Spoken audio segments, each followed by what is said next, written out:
As you can see, it's raining outside again. We've had rain on and off this week, so it hasn't made it very desirable for filming outside.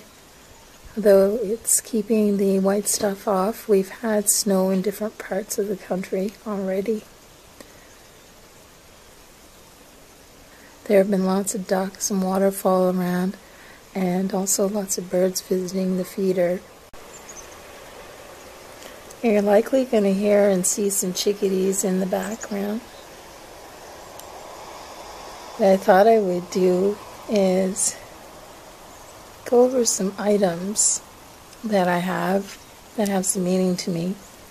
And you'll ask, well, how does that have anything to do with the outdoors and nature?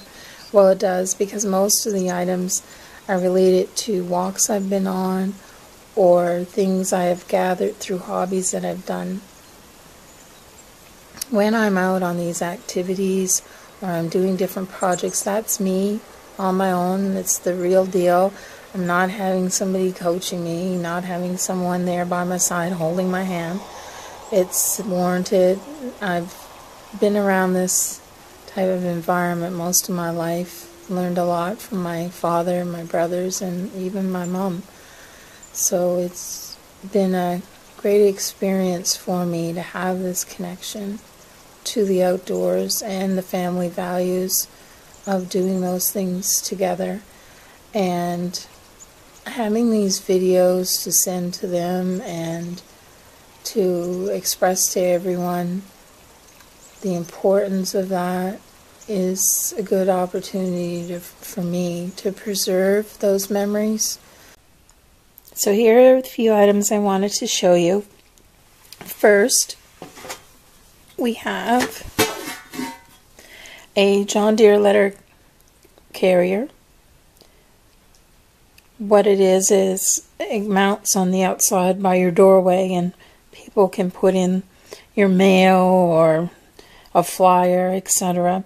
I have not had it outside, even though it looks like it's starting to weather or oxidize. It's made out of a heavy cast iron, so I may have to treat that like a cast iron frying pan, but I'll have to do some research on that.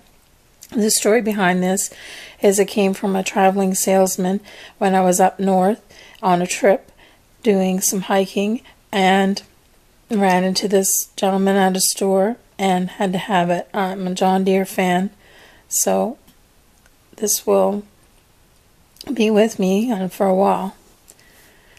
The other item, as you can see, is a Coca-Cola sign. Now, this won't be as old as where I got it from. The property that I received this from was on a tour up north in Nova Scotia. It came from a general store built in 1890. It had an ice cream parlor and the hardware, nails, tools, supplies that you would see in big box retailers now, back when they weren't around, and it would have supplied surrounding communities for miles. So that building has now been torn down, probably in 2007. Unfortunately, it had been made with the big wide wooden floors, and all the inside coolers and everything were made in the former time, and it was just a beauty of a building, and sad to see it go. Also, here is a piece of driftwood. This came from the shores of Digby, Nova Scotia. You can see I've done some craft work with it on painting and varnishing.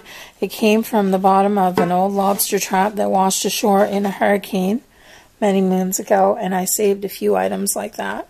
This rock came from the Timpsian Peninsula.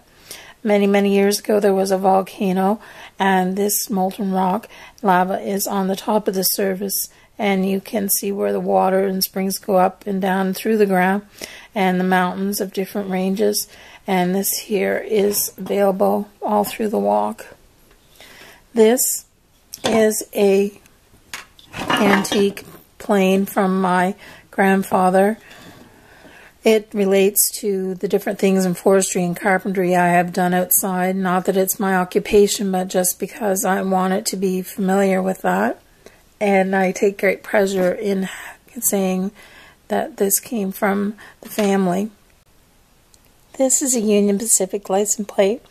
It's UFAWU from a Union boat made out of copper. You can see that the ocean has done its time on it. I found this on a fishing trip in Mosquito River. I'm not sure of the history on it, although there was copper smelting plants up near the border where this was found, and there were salmon canneries. I'm not sure through the travels of those boats and back and forth if it belonged to them or not, but I would hope to find out the history on this and be quite interesting. This is also another piece of wood, naturally formed. Found this just the way it is, came off of a tree and was in the Anzac River up north. And what it reminded me of is the headgear for an oxen, like the yoke. And I thought it was pretty cool, so I just left it in its natural form, smoothed it down a little bit, and just keep that for an art design. This, as you can see, is a kerosene lantern. I have a few of those. Collected this one from hobby farming, learning how to live sustainably on a farm that I ran myself, and it was a great experience for me learning about animals and what we put in our food and what we get out of our food. Here is some different items that I collected on various walks in rivers and oceans. In particular, I found this rock very nice, how it has the crystals and kind of salt surfaced around the top, made into rings.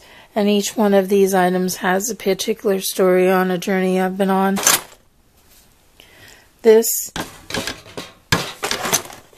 here is a shed from an antler of a elk.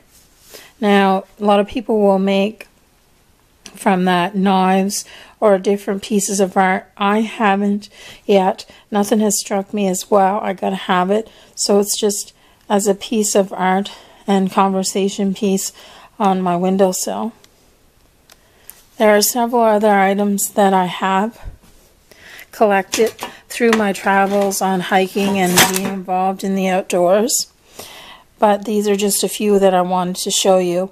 I have some deep sea fishing gear items from my dad's day when we all went deep sea fishing with him in the Atlantic Ocean. That was the thing. As a family, you worked all in the family business, so if you had time off school or vacations, that's what you were doing, helping out, going to sea, sometimes 100 miles off the coast.